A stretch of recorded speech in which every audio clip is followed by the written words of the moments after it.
de son commentaire. Donc c'est ça qu'on va traiter. Alors est-ce qu'on a est-ce qu'on a des preuves ou est-ce qu'on a des paroles qui sont rapportées concernant justement qu'il y a eu il y a eu de l'alcool à l'époque en Arabie Saoudite, dans cette région-là en tout cas, en Arabie. Parce que celle saoudite, Ouais, c'est vrai, en ouais. Arabie, dans cette partie-là en tout cas de l'Arabie.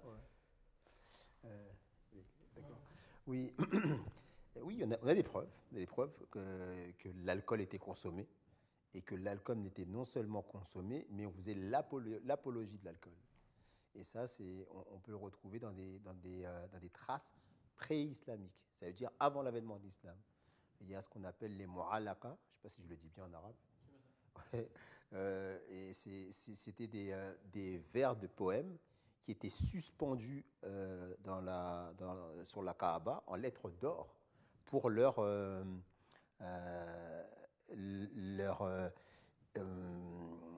fait qu'elles étaient des œuvres littéraires. Et donc, elles étaient tellement bien écrites qu'on les avait suspendues à la Kaaba. Et il y a plusieurs poètes comme ça qu'on a mis à l'honneur. Et dans ces poèmes, on retrouve justement les mentions justement du vin et de ce que les gens faisaient avec le vin, de leur beuverie, de comment ils mélangeaient ça avec les femmes, la musique, où vous avez vraiment une description de ce qu'on peut appeler aujourd'hui des bordels, où l'alcool coulait à flot, où il était source de plaisir, d'enivrement et de toutes sortes de vices que l'islam est ensuite venu combattre. Donc ces traces-là sont des traces qu'on peut présenter justement comme preuve et qui ont vécu avant l'islam et qui montrent à quel point les Arabes de l'époque anté-islamique étaient attachés justement à cette boisson. Donc il n'y avait pas de problème pour se procurer de l'eau, se procurer de l'alcool à cette époque-là.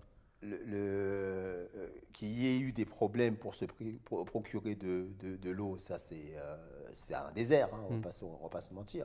Maintenant, si on parle de preuves, là je vais donner les preuves palpables, des preuves écrites qui montrent que les Arabes, d'après leur propre témoignage, ils avaient un sujet avec l'alcool. C'était quelque chose qu'ils révéraient, c'était quelque chose dont ils étaient fiers. Il y a même des poèmes où ils se vantent justement de leur infidélité, ils se vantent de leur bestialité qui est en plus aussi exacerbée par la consommation d'alcool. Donc ils se vantent de tous les maux qui sont liés à l'alcool. Et ça, c'est écrit, c'est pas des traces orales. Et ça a été écrit parce que cette vantardise, elle a été exprimée d'une manière sublimée. Parce que même après l'islam, il est rare, à part le Saint-Coran, de voir des poèmes écrits d'une aussi grande qualité. Si on pouvait revenir un peu sur l'alcool, pourquoi, de manière générale, pourquoi l'alcool par la suite a été interdit justement en islam? L'alcool a été interdite puisqu'elle contient plus de vices ou plus de points négatifs que de points positifs. Et le Saint-Coran en parle. Le Saint-Coran en parle en long et en large. Il dit qu'il y a dans l'alcool et les jeux de hasard certains bénéfices. C'est vrai, le Saint-Coran le reconnaît. Mais le malus l'emporte sur le bonus. Et là, le Saint-Coran établit une loi. Si on voit qu'une chose est plus bénéfique qu'autre chose, alors c'est bon, on peut l'utiliser. En revanche, si une chose est plus maléfique pour l'homme, alors il faut s'en détacher, tout simplement. Et ici, il y a une chose que je voudrais rajouter sur le caractère avant-gardiste de cette déclaration. Parce que les musulmans ont accepté le fait que l'alcool est interdit parce qu'il a plus de malus que de bonus. Malgré tout, pendant des siècles, il existait encore des musulmans, des scientifiques qui ne reconnaissaient pas, qui n'arrivaient pas à comprendre, à assimiler complètement cette réalité. Et là, on voit, il n'y a pas que seulement dans le monde musulman, dans le monde même, en règle générale, les gens ne voyaient pas, pendant longtemps ici, on disait qu'un verre de vin, c'était bon pour le cœur.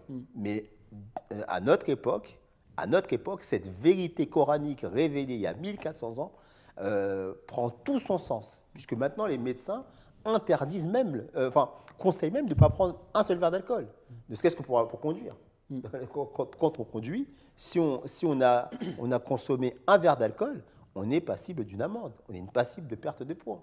Et ça, c'est quelque chose qui avait été avancé alors que le monde n'était pas conscient de tous les dégâts que pouvait causer cette boisson. C'est une preuve de l'origine divine du Saint-Coran. Même dans les cantines, en France, il y a quelques années, on on donnait un petit peu à boire aux enfants. Je regardais un reportage là-dessus. Et déjà enfant, en France, ouais, ok, d'accord. en France, il y a, bon, ça date pas d'il y a 10 ans ou 15 ans, Oui. c'est un peu, ça remonte, mais ils ont reconnu, et aujourd'hui, qui faisaient ça et que c'était une catastrophe en fait.